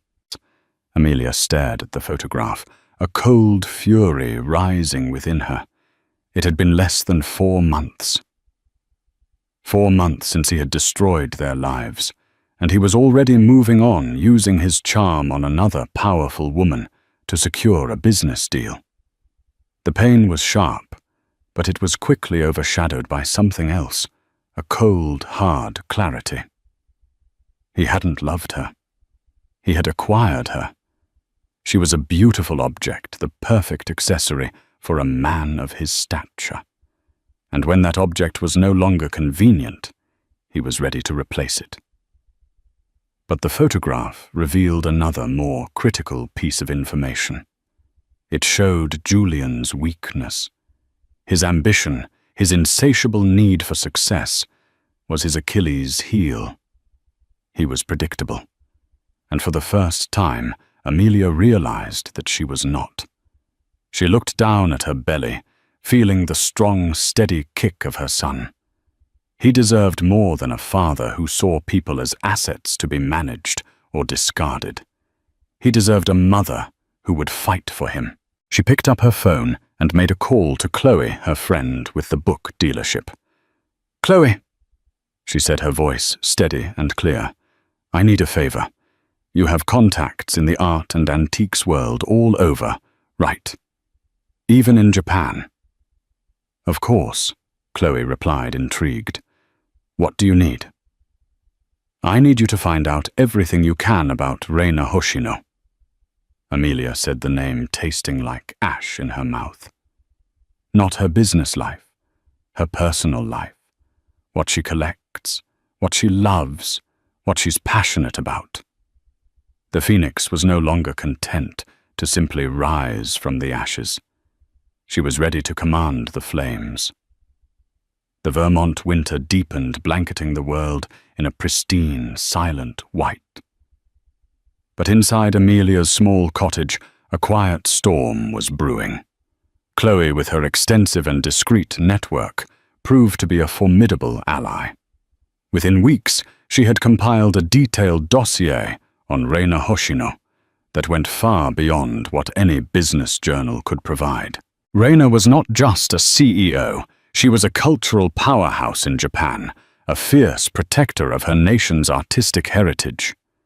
She was the sole heir to the Hoshino dynasty, a family that traced its lineage back to the Edo period. But her true passion, the place where her heart lay, was in collecting rare ukiyo-e woodblock prints, specifically the works of the enigmatic 18th-century artist Sharaku. According to Chloe's sources, Reina was obsessed with finding a complete set of his actor portraits, a nearly impossible feat, as several were thought to be lost to time. As Amelia read the report, a plan began to form, intricate and audacious. It was a long shot, a gamble of epic proportions, but it was the only weapon she had. Her own past, the one she had so carefully locked away, held the key. Before Julian, before the gilded cage of New York high society, Amelia had been a different person. After graduating with top honors in art history, she hadn't immediately sought a comfortable gallery job.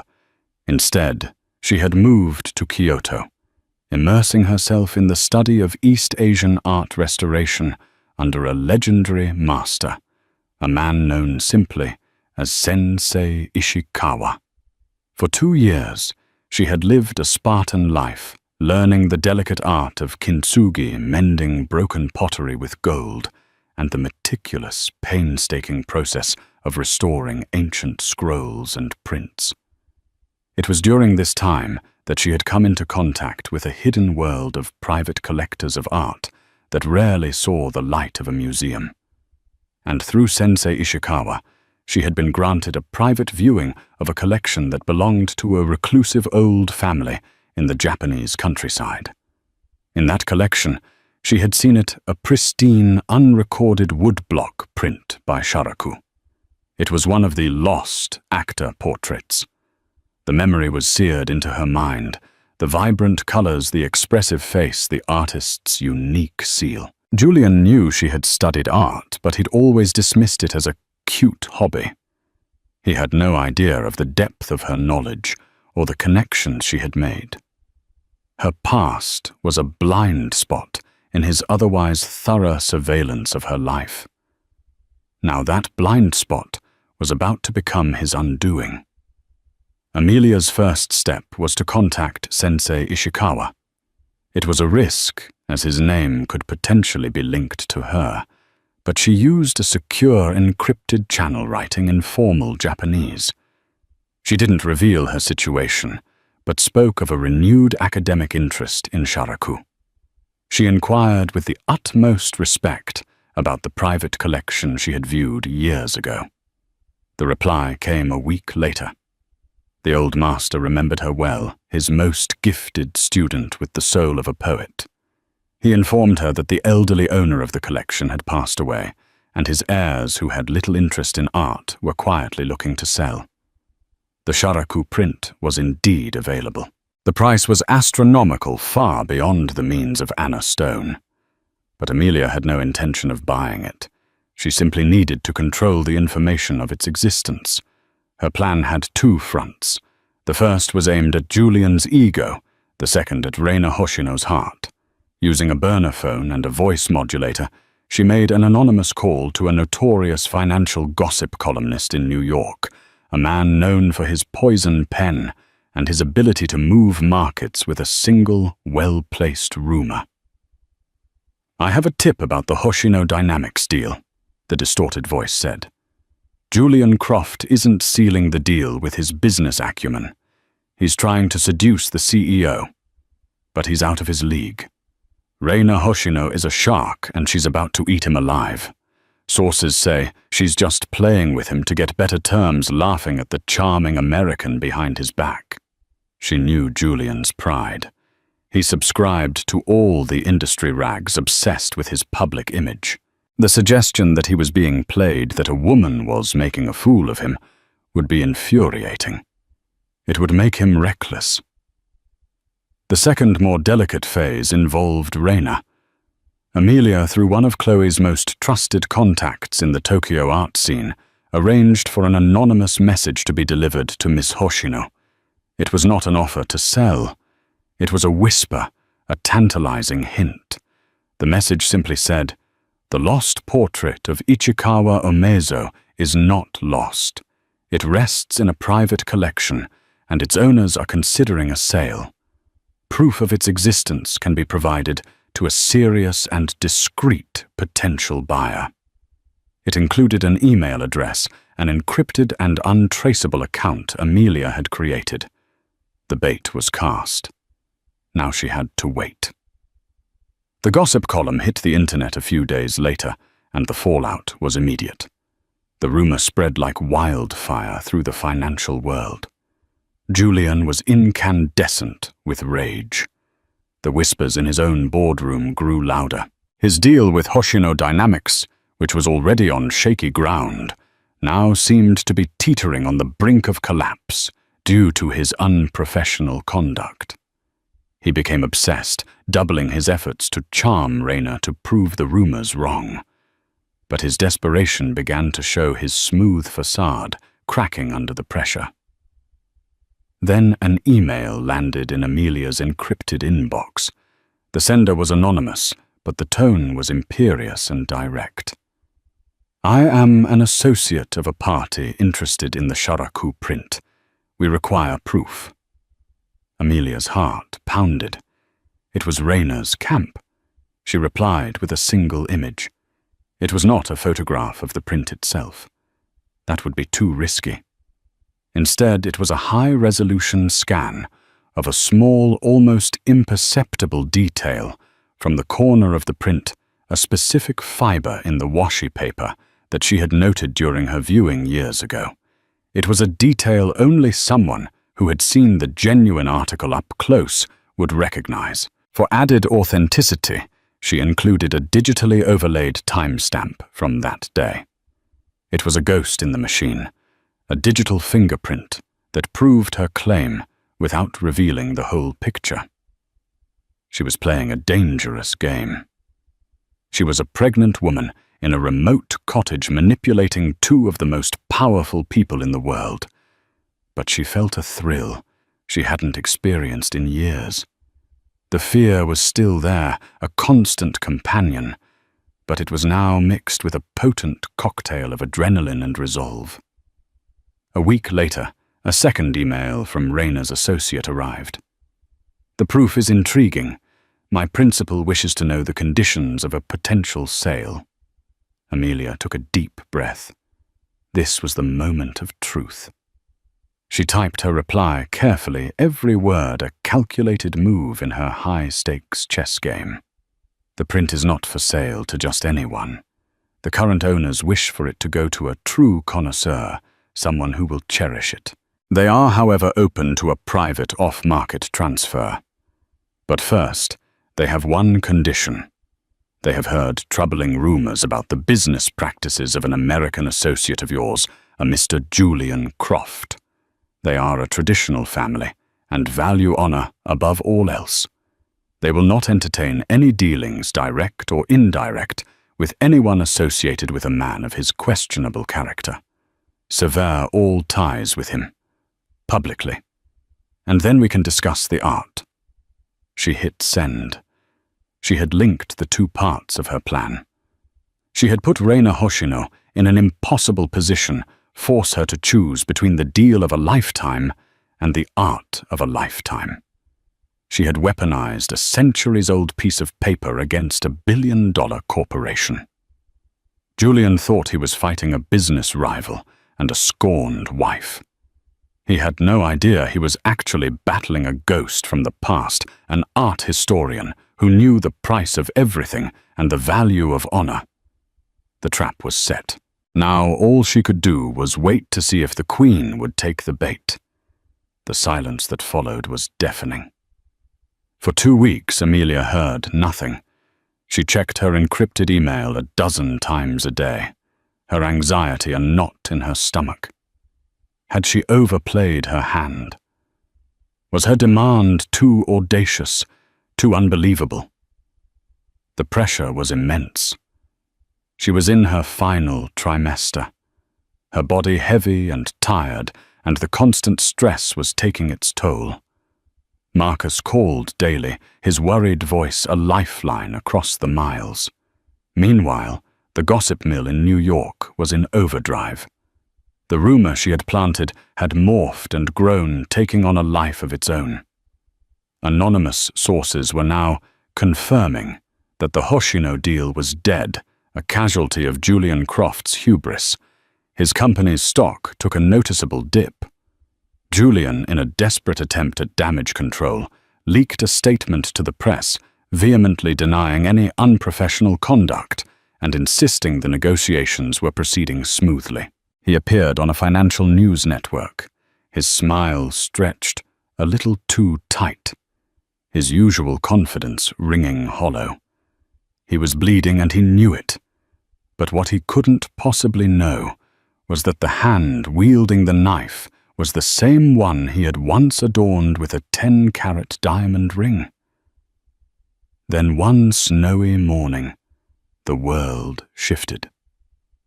The news broke not through a whisper or a rumor, but like a thunderclap. Hoshino Dynamics released an official public statement. It was cold, concise, and utterly brutal. Hoshino Dynamics has ceased all negotiations with Croft Holdings. After a period of due diligence, we have concluded that the corporate culture and leadership at Croft Holdings do not align with our company's long-held principles of honor and integrity. We will be seeking other partners for our North American expansion. The phrase honor and integrity was a dagger twisted with surgical precision. It didn't just kill the deal, it assassinated Julian's character on a global stage. The financial world was stunned. No one walked away from a deal this big, this publicly, this scathingly. Amelia saw the news on her laptop and felt a dizzying mix of triumph and terror. It had worked. Her ghost story, her whisper of a lost piece of art, had brought a titan to his knees. Reina Hoshino, the formidable queen of industry, had made her move. She had chosen the art. In New York, Julian Croft's world imploded. His phone rang off the hook with calls from furious investors, board members, and journalists. The stock plummeted, wiping hundreds of millions off the company's valuation in a single day. He was a pariah. The man who had prided himself on control had lost it completely. His rage, unable to find its true target, turned inward and then outward, seeking a scapegoat. He fired Margaret, his loyal assistant of 15 years, accusing her of leaking information. He screamed at his legal team, and in a fit of alcohol-fueled paranoia, his mind finally went where it should have gone months ago. Amelia. This wasn't just bad luck. This was sabotage. This was personal. The timing, the language of the press release, honor, it all pointed to a deliberate, calculated attack. He had grossly underestimated her. He had seen a docile, heartbroken creature, and in her place stood a brilliant, vengeful strategist. He redoubled his efforts to find her no longer caring about discretion. He unleashed his private investigators with a new ferocity, a blank check and a single command: find her. He needed to confront her, to control her, to silence her before she could do any more damage. A few days after the Hoshino announcement, an email landed in Amelia's secure inbox. It was from Reina's associate. The condition has been met. My principal is now ready to discuss the acquisition. Amelia's hands trembled as she typed her response. She proposed a method of communication and verification that was worthy of a spy novel involving a neutral third-party art appraiser in Geneva and a series of coded messages sent through an online chess forum. It was designed to be slow, deliberate, and above all, safe. She needed to buy herself more time. Her due date was just weeks away. Raina, clearly a woman who appreciated a well-played game, agreed to the terms.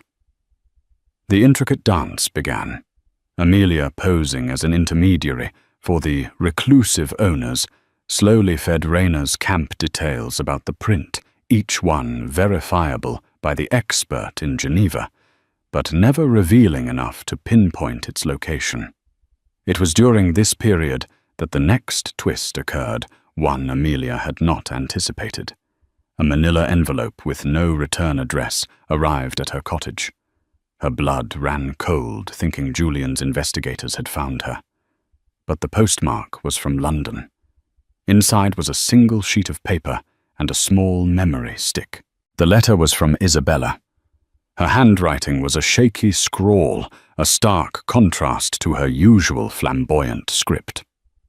"Amelia, I know you will never forgive me, and I don't deserve it.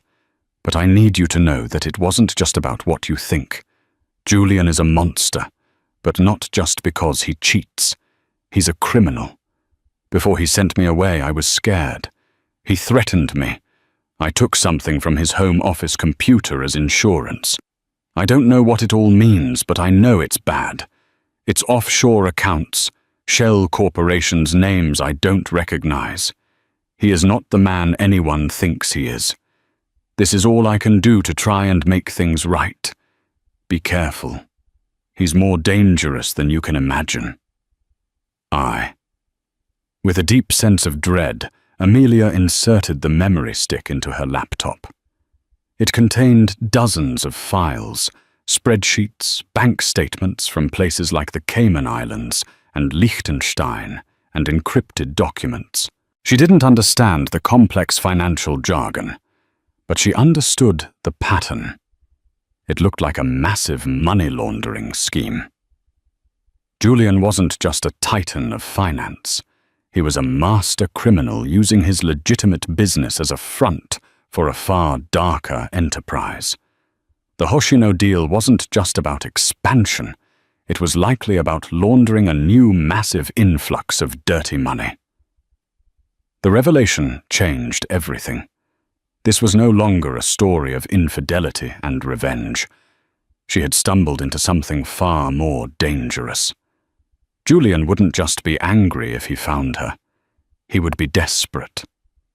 A man with this much to hide would stop at nothing to protect his secrets. Her son wasn't just the child of a cheating husband, but the heir to a criminal empire. The stakes had been raised to an entirely new level. Her gambit with Raina had been about justice. Now it was about survival. She had to expose him completely and irrevocably, not just for what he did to her, but for whatever crimes he had committed. She looked at the files, then at the chess game playing out on her screen with Raina's team. She had the queen on her side, and now a memory stick full of dynamite from a disgraced knave. All the pieces were in place. It was time to plan the checkmate. The birth of her son, whom she named Ethan, meaning strong and enduring, was both an anchor and a catalyst. Holding him in her arms in the quiet Vermont hospital, Amelia felt a primal surge of protective love, so fierce it eclipsed all her fear.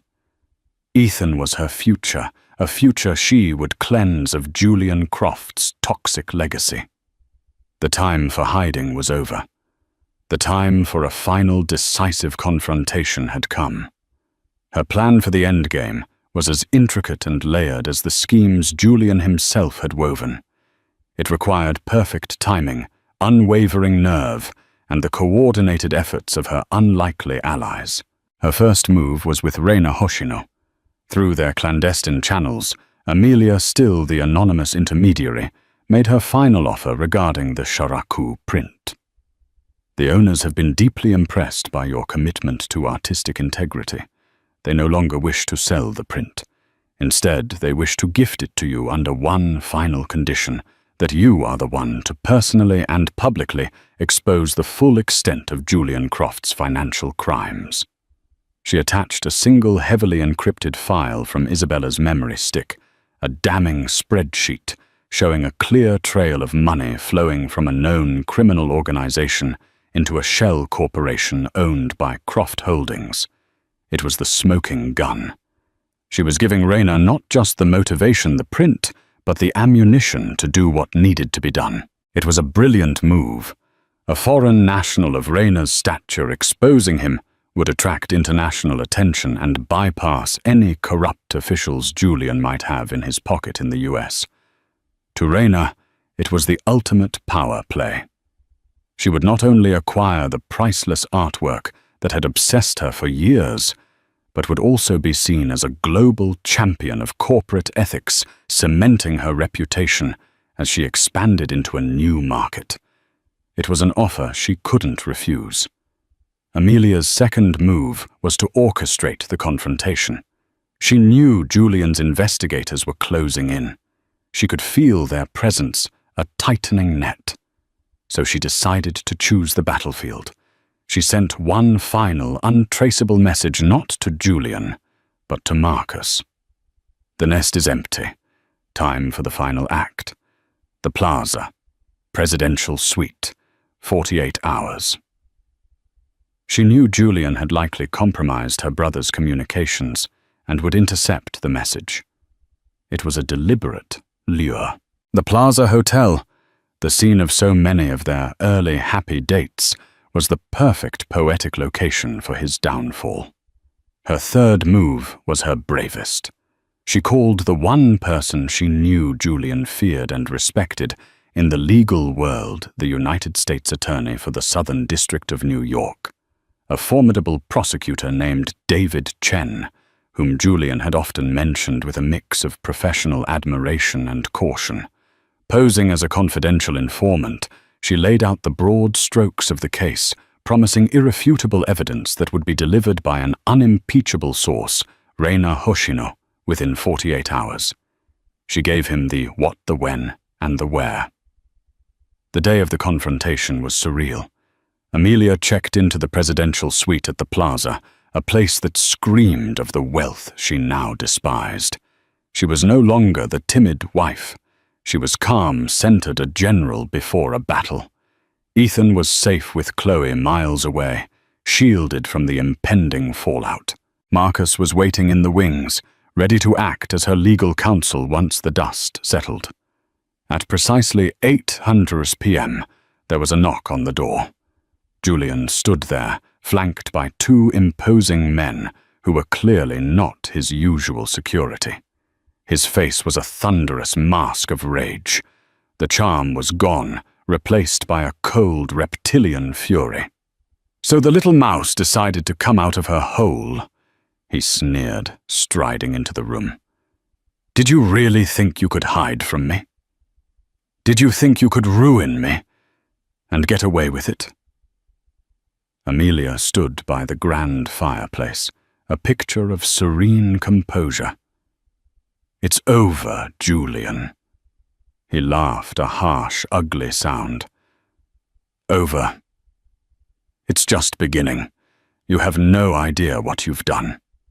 You've signed your own death warrant." He took a step closer, his voice dropping to a menacing whisper.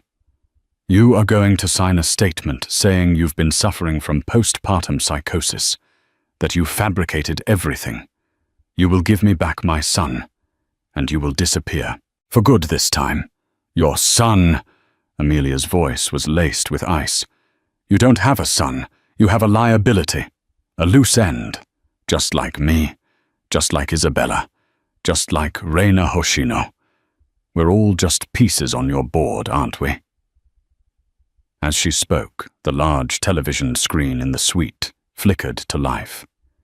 It was a live feed from a press conference in Tokyo. Rayner Hoshino stood at a podium, her face a mask of cold fury. "Today, I am announcing that Hoshino Dynamics has provided international law enforcement agencies with evidence of a significant multi-year money laundering operation masterminded by American CEO Julian Croft, she announced in crisp English. Julian's face went white. He stared at the screen, his bravado evaporating. On the screen, Rayna's assistant held up documents, the same documents from Isabella's memory stick.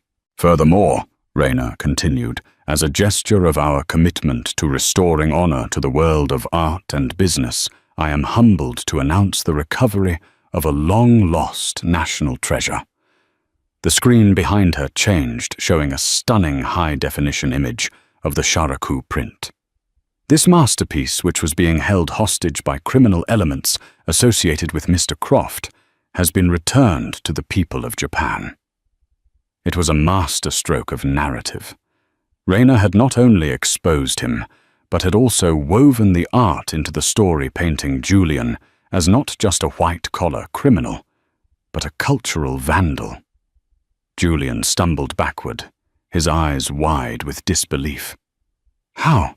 You underestimated us all, Julian," Amelia said softly. "You saw a lovesick wife, a pathetic cousin, a foreign businesswoman. You never saw the women who were tired of being your pawns." At that precise moment, the doors to the suite burst open. It wasn't Julian's thugs. It was a team of FBI agents, led by a grim-faced David Chen. "Julian Croft," Chen announced, his voice booming in the suddenly silent room. "You are under arrest for conspiracy wire fraud and money laundering." Julian stared from the agents to Amelia, his face a grotesque mixture of hatred and defeat. The master of the universe, cornered in a hotel suite, his empire crumbling on live television. As the agents cuffed him, his eyes locked on Amelia's one last time. There was no remorse, only pure, unadulterated venom. Amelia didn't flinch. She simply held his gaze a Saint Testament to the woman he had failed to see. She had not only walked away without looking back, she had burned the whole corrupt kingdom to the ground behind her. In the end, it wasn't about the money, the betrayal, or even the revenge. It was about a woman reclaiming her own story. Amelia didn't just walk away from a cheating husband. She dismantled a criminal empire with intelligence, courage, and the help of an unlikely sisterhood forged in the fires of his deceit. She proved that true strength isn't about the life you're given, but the one you have the courage to build for yourself, brick by painful brick. Her story is a powerful reminder that even in our darkest moments, when we feel most invisible, we have the power to rewrite our own ending. What did you think of Amelia's ultimate checkmate? Did Julian get what he deserved? Let us know your thoughts in the comments below. If you were moved by this story of strength and survival, please hit that like button. Share it with someone who needs to hear it, and don't forget to subscribe for more tales of justice and empowerment. Thank you for listening.